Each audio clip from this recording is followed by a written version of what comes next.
ఆయిల్లోనే వేసేసుకుంటే దాని ఫ్లేవర్ మొత్తం చికెన్లోకి వెళ్ళిపోతుంది అనమాట. మరి ఏం చేస్తున్నావు ఈరోజు? చికెన్ పకోడీ. ఎవరు చేస్తున్నారు?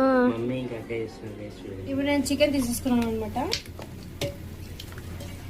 2 స్పూన్స్ కారం, 1 స్పూన్ పసుపు, ధనియాల పొడి, కార్న్ ఫ్లోర్, మైదా. మీరు కావాలంటే శనగపిండి ఇంకా బియ్యం పిండి కూడా వేసుకోవచ్చు, కాకపోతే అది చల్లగా అయిపోతే బాగుండదు అనమాట. సో నేను అందుకే కార్న్ ఫ్లోర్ ఇంకా మైదా వేసుకున్నాను. ఇప్పుడు మనం గరం మసాలా వేసేసుకున్నాం. దీనికి ఎప్పుడు మన 65కి కారం ఇంకా గరం మసాలా ఎక్కువ ఉంటే టేస్ట్ చాలా బాగుంటుంది అనమాట. గరం మసాలా, ఇప్పుడు కలర్కి ఫుడ్ కలర్ వేసుకుందాం, కొంచెం లెమన్,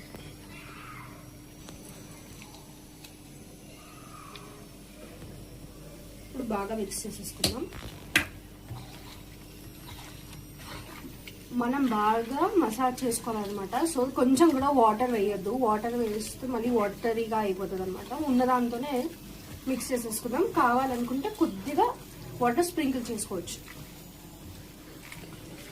ఇప్పుడు బాగా మిక్స్ చేసుకున్న తర్వాత ఒక 1-2 అవర్స్ మనం సైడ్లో మ్యారినేట్ చేయడానికి వదిలేసుకుందాం. నేను సాల్ట్ మర్చిపోయాను అనమాట, సో సాల్ట్ వేసేసుకుందాం. అంతే, ఇంకా మిక్స్ చేసేసుకొని 2 అవర్స్ సైడ్లో పెట్టేసుకుందాం. నూనె బాగా కాగిన తర్వాతనే వేసుకోవాలి, కాకపోతే సిమ్లో పెట్టుకోవాలి. అప్పుడే పక్కకి లోపల వరకు ఉడుకుతుంది అనమాట. హై ఫ్లేమ్లో పెట్టుకొస్తే బాగా ఐటమ్ ఆగి లోపల ఉడుతుంది అనమాట. ఆయిల్లోనే వేసేసుకుంటే దాని ఫ్లేవర్ మొత్తం చికెన్లోకి వెళ్ళిపోతుంది అనమాట.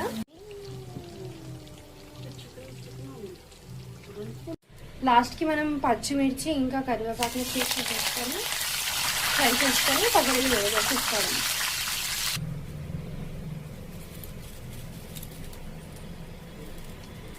మన వేడి వేడి చికెన్ పకోడీ రెడీ. మీరు కూడా ట్రై చేసి ఎలా ఉందో చెప్పండి కామెంట్ సెక్షన్ లో. బాయ్.